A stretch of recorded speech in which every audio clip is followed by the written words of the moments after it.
can definitely have some fun on episode 100. 100th episode. Clink on the clink. rocks. We got live crypto conferences happening in DC. We got a lot to get to. The crypto czar, I heard, was using AI and word soup to tell me why I'm going to be okay in the future. We are really coming on this cold. It is 4:30 Tuesday, February 4th. Crypto czar David Sachs doing a press conference. You've got Trump back behind the desk signing more executive orders. I cannot keep up with the dismantling of the U.S. government, the Federal Reserve banking system being overtaken by Doge hackers, teenage engineers coming in to run the federal government at the direction of Elon Musk. And David Sachs, not just crypto czar, AI and crypto czar, David Sachs says we are studying the feasibility of a Bitcoin strategic reserve. Let me repeat, I cannot keep up. Episode 100, let's roll. What's your hot take, man? It's crazy. Grab a drink. It's time for another episode of Off the Record, on the Rocks. Join Michael Toner and Ankarina Lara as we discuss the latest in all things Web3, AI, metaverse, and crypto. Tune out the noise and turn up the signal as we pour ourselves into the future. Better make mine a double. Let's roll. What's your hot take, man? It's crazy. Episode 100 ushers in a new era of crazy. We've called it on this program, for all our listeners who've been with us. Here. We're calling it Trump TV, just because, hey, whatever. And to quote my partner here, if you ever have a question as to what the outcome is going to be of a situation, whatever is the most entertaining will be the reality that we see through Trump TV. So, look, a nod to us for calling the strategic reserve a long time ago. Senators have been telegraphing this from Loomis and beyond. But the big one to me that hit me in the face was when today or yesterday, the strategic Bitcoin reserve is now being referred to as a sovereign wealth fund. Well, okay. Part of it's going to go into the Bitcoin, whatever. But for me, I was like, wow, talk about testing marketing like words live to see what's the response. Strategic Bitcoin Reserve has a certain response. So, sovereign wealth? Talk to me about that. I only caught about 15 seconds of the David Sachs interview before we came live here on the air, but he did distinctly call out the difference in the sovereign wealth fund from the strategic reserve, and referenced the Federal Reserve chair and the soon-to-be approved Federal Reserve chair, whomever he referenced, that you'll have to speak with so-and-so on that topic, as that is separate from, which is interesting, right? Because then are we talking a sovereign wealth fund, that is able now to invest in and buy on behalf of America crypto assets? Like, are we disintermediating the Fed even by another degree? Does the sovereign wealth fund become the equivalent of the Rothschilds? So I think of it in those exact terms. A sovereign wealth funds that we know of, like the most famous one, the biggest one, I want to say is the Finnish one. Maybe it's one of the Scandinavian ones. There's a sovereign wealth fund that is run by the ruling families of those countries. So those countries in Europe that we're thinking of, like for it's the Monacos, the Luxembourg, the Liechtensteins, the Finlands, the Norways, the Swedens, there are these kings and queens and princesses and princes and heiresses and heirs and all down the line of people who have access to a sovereign wealth fund, like a first family would in the United States, except we don't have a king, we don't have a queen, we have a collection of rich families, like you say, the Rothschilds, the Vanderbilts, the Kochs, the whatever.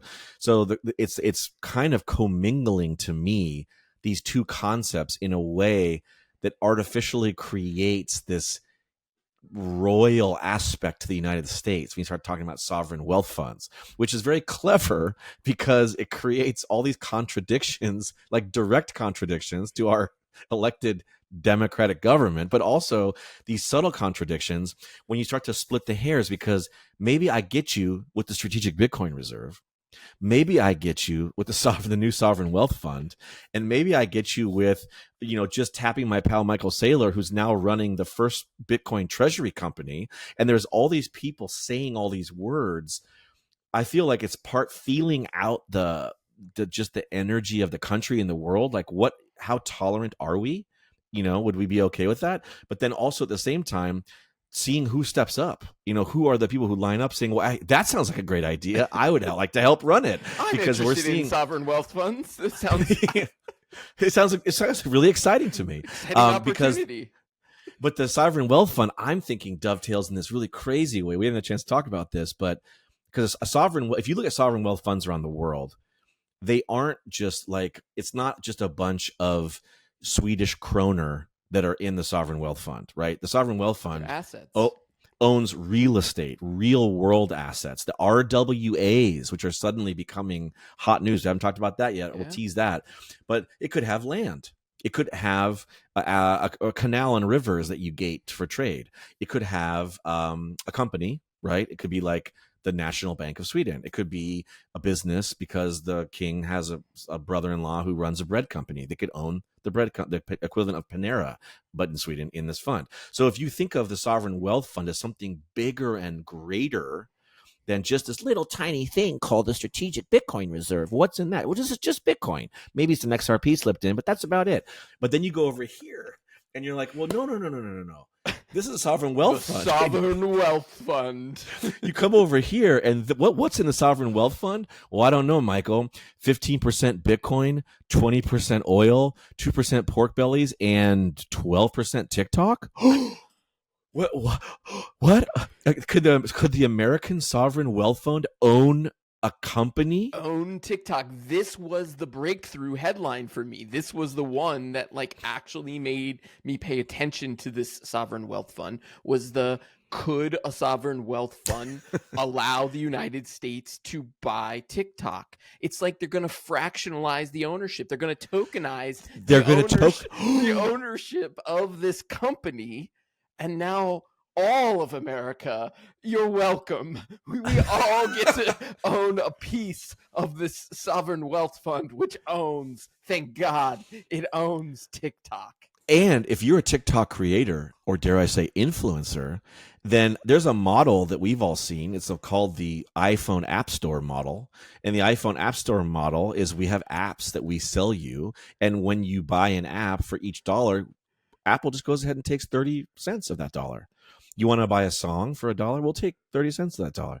We're going to just take 30 cents of every one of the digital dollars you earn on TikTok and grow the American Sovereign Wealth Fund. And then if the strategic Bitcoin reserve needs to lend or borrow Bitcoin in and out of the Sovereign Wealth Fund, well, now you've created two wild caches. Let's not, again, we still haven't mentioned Michael Saylor's Bitcoin treasury company. Add that in as a third. You always say it takes 2 to 3 to make a market, right? So now if you have a market of I don't even know what you call them, institutions or organizations that are in the business of borrowing and lending Bitcoin or anything else to each other, then you've just created an entire new debt classification category for how you move real world assets to and from strategic reserves to the sovereign wealth fund. You've effectively created this is for real, the shell game. This is the 3-card money. This is move the 3 shells around, and then you ask, well, where's my Bitcoin? And they pull the shell up and it's not there, and now you have to pay. It's kind of mind blowing. And all these guys look like those shysters on the streets in Vegas. They have names like it too. These guys come like, what's your pedigree? Oh, I mostly scammed the corporation I worked for to get myself rich. You're hired. I mean, look, just let that sink in just for a second. Sorry. No Elon. Let it sink in. No Elon. It is hard to let it sink in. And then when you've got Eric Trump tweeting out, forgot about that. now's the time to buy Ethereum. You'll thank me later because You know what I did will be when I read that? participating in the Sovereign Wealth Fund, which has a little bit of ETH in it too, I bet. When I saw that, you know what I did? I went out and bought a bag of ETH. Because if Eric Trump, remember, this is the same crime that so many American citizens, of which Eric Trump is one. There's nothing special about him. He's just a normal citizen. Let's count back through the shows. Remember, it started with just some ringtone rap ne'er-do-wells like Soulja Boy mentioning a meme coin on Twitter at the time. Then it was poor old Kim Kardashian. She got hit with a big fine, who started talking about some NFT and some altcoin and whatever. I think Paul Pierce was in there. Who else was in there? Famous rich people who got hit for like between $500 and $1 million. Remember, the SEC just walked down the halls of Sunset Boulevard in Los Angeles to every recording label and just said, does any of your audience or any of your people talk about this? Yes. Okay, well, we're going to find them. And now Eric Trump, because we've come such a long way as a country so far, is super comfortable manipulating the price of a real world thing called Ethereum by telling everyone to go buy it on behalf of his father, who's going to make you really happy about it. Because it's gonna give you a huge return, Michael. I mean, he didn't. It's so illegal. How do they do that? He didn't even put NFA, not financial advice. He didn't even put. I mean, so brazen to just out tweet this, and it didn't even put the throwaway disclaimer, not financial advice, which again, these are memes. We joke about this, but this was during the NFT boom when people would go onto Twitter Spaces. They would be ranting about these projects and they would say not financial advice, right? That was that's how you absolve yourself of being a broker dealer. I'm not dealing in securities. I'm not selling you a future good at a future price, right? Or however it's defined in that test. No, it's not financial advice. You may or may not. Well, the SEC fined all of them. But now Eric Trump, without the NFA disclaimer on Twitter telling you to buy Ethereum, you're not bullish enough. I've said that. Go back dozens of episodes. You're not bullish enough. And the blood in the streets in the past 48 hours, this week has been wild. We're, I think, in week 3 now of the Trump administration, of David Sachs and the crypto czar, of all the changes at the SEC, the CFTC, all the new players getting installed to bring us a sovereign wealth fund that is invested in Bitcoin. Let's go. And as a result of that, so things that we're going to do, New Year's resolutions. It's the new year of the serpent, the snake, depending on how you want to call it, Lunar New Year. It's going to bring a lot of, I think, auspiciousness, a lot of portent. I decided one of my resolutions, now that we've gotten to episode 100, let's say it one more time. 100. We gotta get a sound. We're gonna get a soundboard. We gotta get a soundboard so we can have the little button and hit the little. It's Friday. But I am no longer gonna say those 3 letters and those 3 words that you just said. I'm not gonna say them again, because when we like good little boys and girls, like everyone that does on the internet, opens your any kind of conversation, any kind of sentence with, if you're going to even talk about something you've bought or sold or are thinking about buying or selling, you'd say those 3 words. We're not going to say them again. I just told you that when Eric Trump tweeted that, I went out and bought a whole lot of Ethereum because I know that is actually financial advice because there are people now every day. Now it's going to be the rarity when someone actually says it's not, because literally everything that I read on X, on videos on YouTube, Instagram, doesn't matter what it is, but Blue Sky, I'm sure True Social, I don't spend much time on that, but I'm sure those two, it's only going to be financial advice. It's only going to be people telling you to buy something or sell something. So I'm realizing that, wow, we've entered the for real Wild West. This was actually the Wild West of crypto 10 years ago. sounded a lot like this. It was people whispering in hallways, Yeah. doing little deals on exchanges that were hard to figure out. You lost some money because you had to learn the hard way, et cetera, et cetera. And now it has gone not only mainstream, the president's children Accepted. are effectively holding bullhorns and just screaming, Pumping their own telegraphing, bags. Why not? pumping their own bags. To think, so this is, talk about how far we've come. Wow, we've been doing this. This is our 100th episode. Literally, if we said or talked about some of the things we did on the first episode or the second episode, we might have gotten one of those letters that we're violating the Howey test from Gary Gensler's SEC. Look, seriously, I think that is worthy of the moment to stop for a second and say that we have now for years, for 100 episodes, been responsibly covering this market.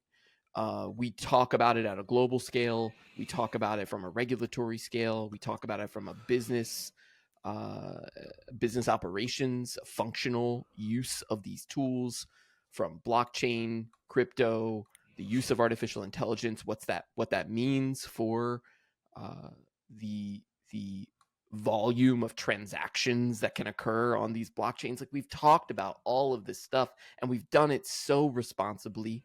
We've talked about it in such a way that we have tried to teach and educate, and I think it is very freeing for me. It's very freeing for me to feel like, yeah, it is financial advice. I have been hinting at this. People, my Web 2 friends who were like, oh my God, you're still doing that podcast? You guys still talking about crypto? Yes, I'm still talking about crypto. And here we are in what feels like a crazy time. I'm here in DC. It's very weird. There are career professionals. There are FBI agents who are walking away from their posts, non-political career, I don't want to say politicians, but career professionals here in DC who are worried about Doge coming into the payment system of the federal government, tracking of payments, the flowing of money to contractors. Where is it going and for what purpose? And applying this magnifying glass or this microscope, this AI that can make sense of these multitude of transactions inside of our federal government. Think about everything I just said. It's scary. It's a scary time. And can it work? Can it make things more efficient? Read the Bitcoin white paper. Why does it exist truly? Which is to avoid centralized banking systems and centralized power and government. At the core, blockchain, specifically Bitcoin, is designed to protect individuals and their money. And is really, just to build off that, it's right. I mean, the Bitcoin white paper, for our listeners, if you've ever felt intimidated by the idea of a white paper generally, but of one about cryptocurrency specifically, just download it. It's available. I want you to say you can get it from bitcoin.org or wherever it is. Just search online. And it's about 8 to 9 pages-ish. It outlines a very simple thesis, which is what was just described. It is supposed to give every single human on the earth an equitable chance to grow and protect value in whatever walk of life they choose outside of a centralized system. But what has now happened is the largest centralized system in the world that happens to have the largest military in the world, that therefore has the largest and strongest currency in the world in the American dollar, is now figured out ways using government appointments and using what are effectively centralized organizations to wrestle and tame something that was always supposed to be actually this effective altruistic technology. And we use this effective altruism. And I think, and something that I came to this last weekend, is effective altruism is actually the way of Bitcoin.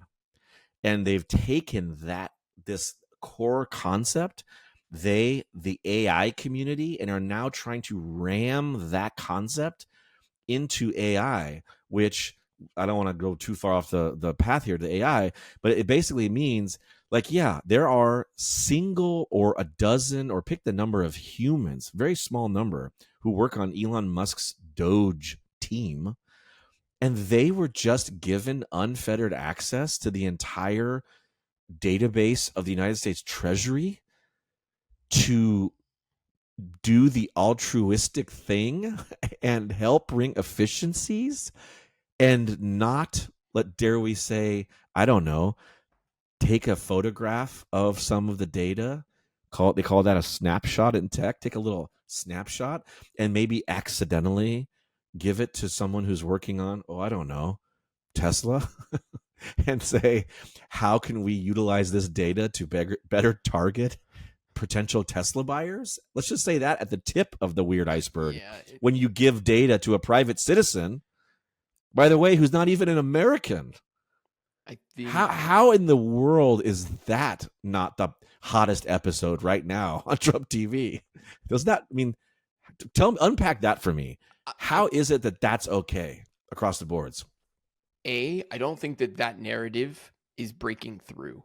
I think that there is so much noise around, Hegseth and these crazy nominations and these executive orders and this fury of activity and this literally this fury of Elon Musk going everywhere throughout the government. It's a little bit of panic.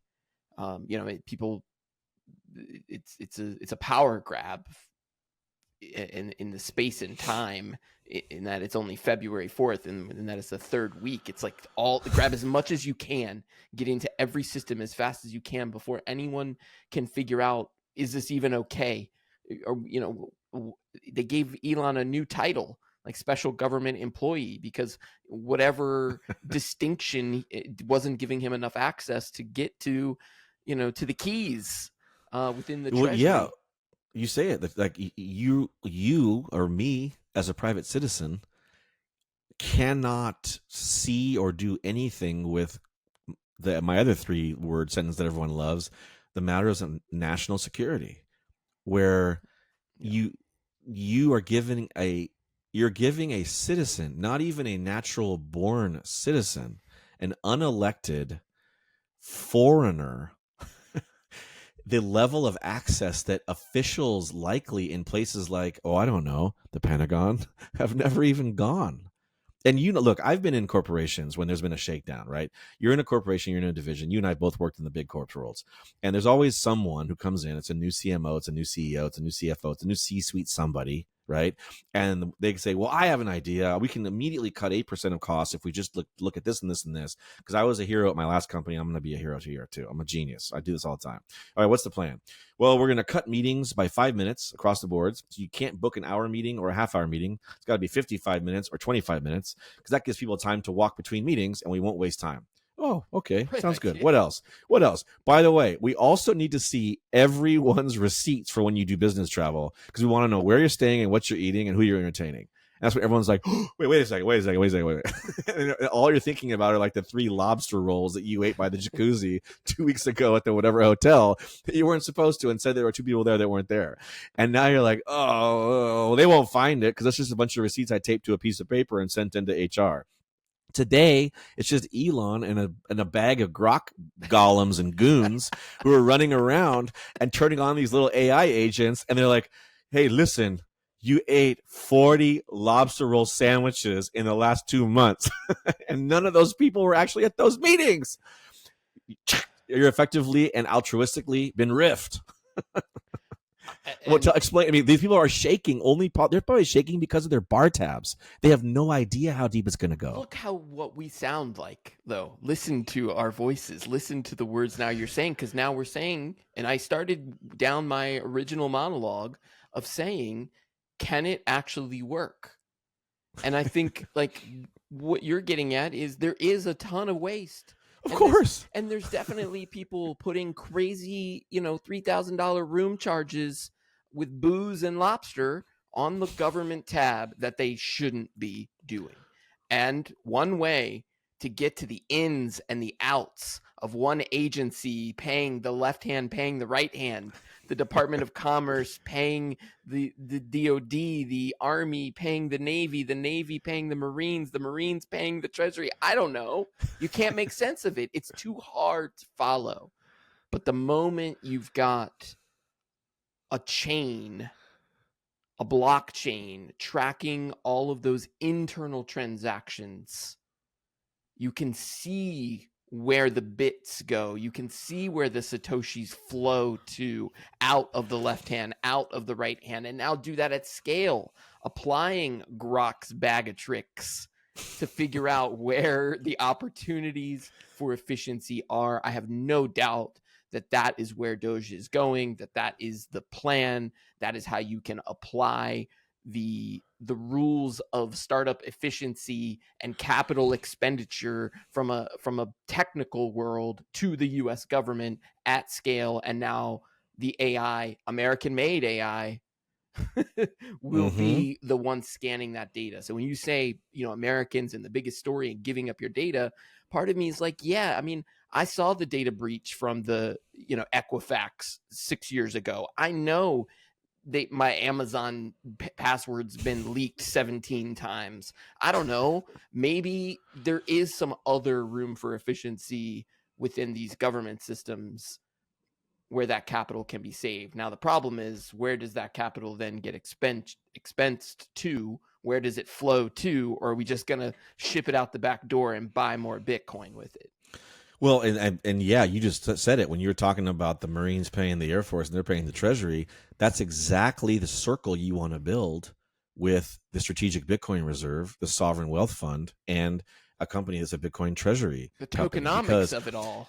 Because the way I was reading some of these announcements is that they're creating the ability to manufacture yet even more debt out of one side of the mouth. Is at the same time they're saying we can shore up the deficit, right? Which are two things that are at odds with one another. But anyone knows who big companies, and there's very, very successful companies in capital that restructure distressed companies, right? A company that declares bankruptcy doesn't necessarily go away. It restructures its debt. It gets its debt made to go away. People always are like, well, how does that work? The richer get richer. Well, no, it just means that they sell the debt products to other groups who refinance that debt and then sell that out. Like you're basically able to make money selling the pluses that are to the right of the zero, but also the negatives to the left of the zero. So if you think of it that way, then any company that gets instantiated, whether it's the Strategic Bitcoin Reserve, I'm calling them companies because it's just a simple way, or the Sovereign Wealth Fund, then you're effectively creating two companies in one, because they're companies that can lend, but then also sell their own debt. And if they do that to each other, well, my God, the sky's the limit.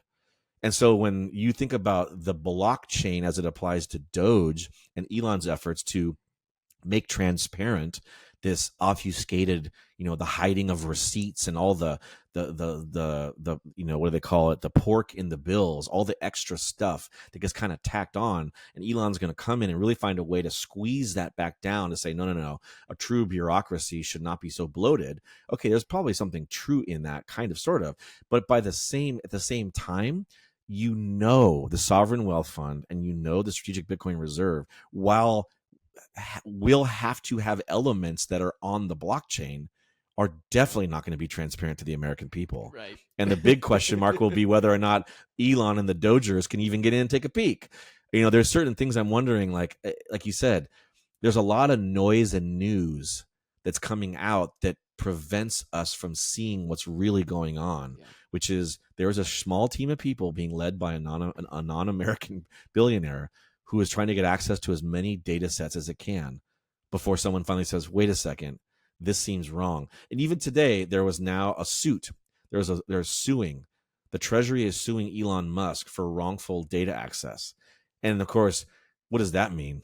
Like, how many weeks and months in the court does that need to go? Donnie's like, yo, Elon, just go get all the data. They're going to sue you, but we only got 4 years anyway. Like, go. Yeah, Exactly. And by the time the courts catch up, it's the same thing that just happened with OpenAI. He went and got all the data, right? Sam Altman went and got all the data, and then he's dealing that with the New York Times lawsuit. And he's dealing with it on the back end.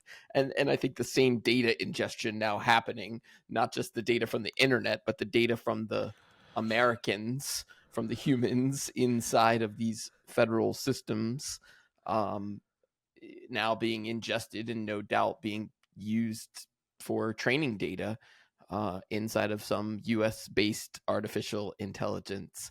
Um, I'm reading a couple headlines here. It says US Bitcoin reserve may be coming, but states are winning the race, which is an interesting piece of this. We've talked about a couple of the states. It looks like Utah is one of 2 states to advance. 6 of them or 7 of them now total. So I'm looking, some of the timelines in the state bills would have them buying up Bitcoin and other assets very soon, potentially before any national level reserve can get started. So the states can start to create their own stockpiles of digital assets if these Arizona, Pennsylvania, Utah, and Texas are already digging into legislation to open public funds to buy cryptocurrencies. Such initiatives may outpace the efforts in Congress, which is interesting. These state senators, they want to enrich their own teacher pensions. They can get out ahead, especially if they know what's coming. Why wouldn't they want to do that for their own state? Of course they would. Well, and I think about just kind of going back to that sovereign wealth fund and the way that the states effectively are going to start to create things like that. So, is there a future where, because I think Georgia's coming online, Oklahoma's coming online, it's a matter of time, but once all 50 states come online, that will for sure be a push for the US government. But it also creates this interesting notion, which is, it go back to the idea of real world assets, whether it's real estate or it's software, it's companies or whatever. If let's just say TikTok is acquired by some centralized group in the United States, well, that sets a precedent, a big precedent to say, okay, well, Google, who is now currently under some, like, I forget how they phrase it, but Google, another surprise move when you talk about all these tariffs that are being moved in and out and these different events that have occurred in the last week. There were 2 opportunities in this last week. You and I both talked about it, where the prices of cryptocurrency and the stock market, frankly, dipped. And everyone had a chance to come in and get everything at a nice discount. What were those things that caused it to dip? Well, we call it FUD. The acronym is FUD. They're FUD articles. It's fear, uncertainty, and doubt. And it's designed to make people scared and nervous to sell. So then people who know better can go buy in when the thing drops at a nice discount and watch it go back up again. So what was the first thing? The first thing was, oh no, there's this Chinese company called DeepSeek, and Andreessen Horowitz tweeted about Sputnik moments and this nonsense.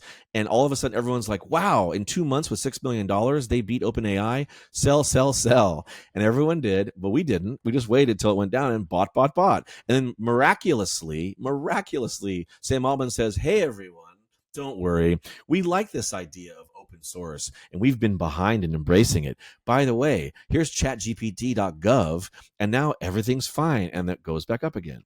They went too fast, though. So someone in the administration said, hey, we got to dip it again. I didn't get in fast enough. Well, what are we going to do? Well, go put something on the table that we can take off. We always talk about global negotiations as putting something on the table that doesn't matter that you can then take off, right? Xi Jinping said, I'm taking those pandas. I'm taking them back. I'm not going to come do anything with you guys. We have to, let's get the pandas back. Let's placate. Okay, pandas are back. Okay, he comes back. Why? Because we took the spy balloon off the table. The spy balloon that was whatever even spying, or if it was, who cares? It's flying over Wyoming. And now, what do you do if you're the president? You're like, okay, we're going to jack the tariffs on Canada, Mexico, and China. And we're doing it right now. I have this Sharpie that's going to make it happen. And then the markets just go boom, and crypto goes down, and stocks go down, and they're like, yes, we tanked it, but now we need it to come back. Oh, okay. Well, then within 24 hours, I'll just take 2 of those tariffs off the table. Mexico, and I talked to the lady from Mexico. I talked to the man from Canada. Everything's fine. China, still no good for me. But guess what? American stock markets come back up again. And now China's like, well, I don't like any of that. Xi Jinping's got to be like, well, now you're playing my game, and I already gave them the pandas back. Fine, you know what we're gonna do? We're suing Google for monopolies, for being a monopoly, because we saw your government do it, so now we're gonna do it. So now, how about the sovereign wealth fund just says, wait, what's the problem? The Google search products, they're violating some monopolies. The sovereign wealth fund will acquire those.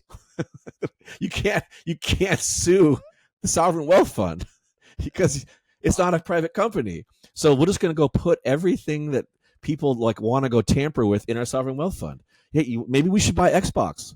Maybe the sovereign wealth fund should buy Xbox, and then Call of Duty with a straight face can recruit kids for the army. We talk about abstracting wallets. We talk about these sort of layer 1, layer 2, your hardware wallet, your hot wallet, your cold wallet, like moving the money behind the firewall. You put it in the bank, you put it in the bank in the lockbox, you put it in the lockbox inside of the ETF, you put it inside, you know what I mean? There are layers to this onion.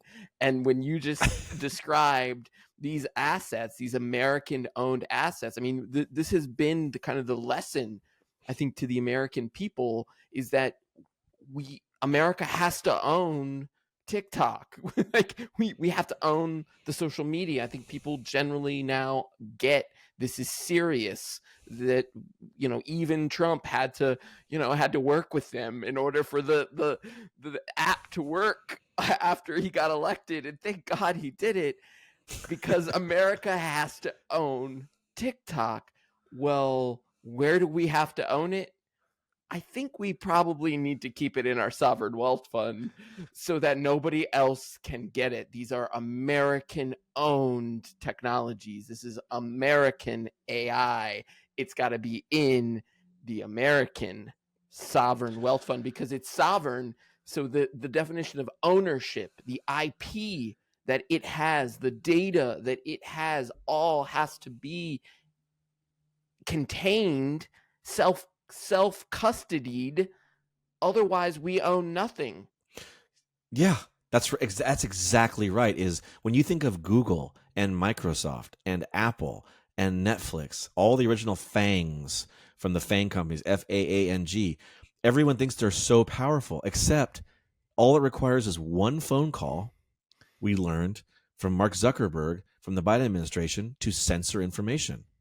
All it takes is one phone call from the DOJ to Sundar Pichai to say, you have a monopoly and we're going to break you up and sell the Chrome browser. You can't call a sovereign wealth fund. You can't do that and say we're suing to your monopoly because it's owned by a country, which is how China this whole time prevents anybody from suing anyone. Because if you're like, well, how about that crazy app called TikTok? It's owned by ByteDance. It's owned by the Chinese government, dude. Like, it's not just some guy on some hill who's the CEO who figured it all out himself. This is a nation state issue now. Yeah. So talk about taking a nod from the communist regimes around the world, which is, oh, you want to sue us for an IP violation? I'm sorry. That means you're suing the People's Republic of China? Good luck. But if you want to go get that one Chinese investor, Mr. Ma, who made Alibaba, well, you can go get him. Here's where he lives. Go ahead and get him. Has nothing to do with me. That's not China. That's him. That's Mr. Ma. He's down the street over there. You can go ahead and get him. He's getting ice cream with his kids.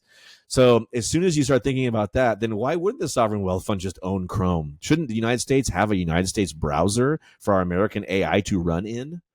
Shouldn't our United States have a really rad app for our kids to dance in and make money? Well, of course they should. It sounds very American. Didn't we invent rock and roll, for Christ's sake? Isn't every song on TikTok owned by an American artist, more or less? Like, come on. It's like finally everyone's realizing there's this little twist you can make with the United States government and screw that light bulb in a little harder. And God, it got so much brighter. Is that the future? We're just going to play hungry hippos with distressed assets?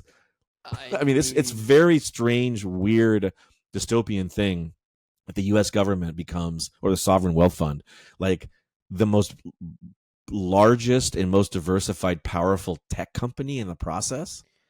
which it kind of would if it starts to do what it's planning to do. If you start thinking about the sovereign wealth fund having real world tokenized assets, so both land and bridges, but also companies and infrastructure and IP and code and agents that work for it, robots that are It capable almost of sounds like the American government. producing value. Yeah, and then look, we've got a lot to pay attention to. It is really a lot of noise in the market. It is difficult to keep an eye on. There haven't been any real legislation, any bills coming forward, except maybe these state bills with the digital assets. But everything has been through executive order, and those things get tied up in courts, and that can be a slow process, despite maybe some of the strong arming here from Elon and the Grok army. God. But I hate that word so much. I just hate it. Everything about it. But it is happening. We have got to stay vigilant. We've got to understand what this means, what the game is, who the players are, and what rules they're writing, because they are all getting rewritten in this new world of AI and crypto. And David Sachs, our AI and crypto czar, we'll have to keep an eye on him. Shout out to Eleanor Terrett for all of her amazing reporting, keeping up big time on these hour by hour press conferences coming out of DC. Final thoughts as we head into the first week final of thoughts, you guys, is to our audience. You couldn't have said it better, Michael. It's a time where right now cutting the noise and looking for the signal is more important than ever.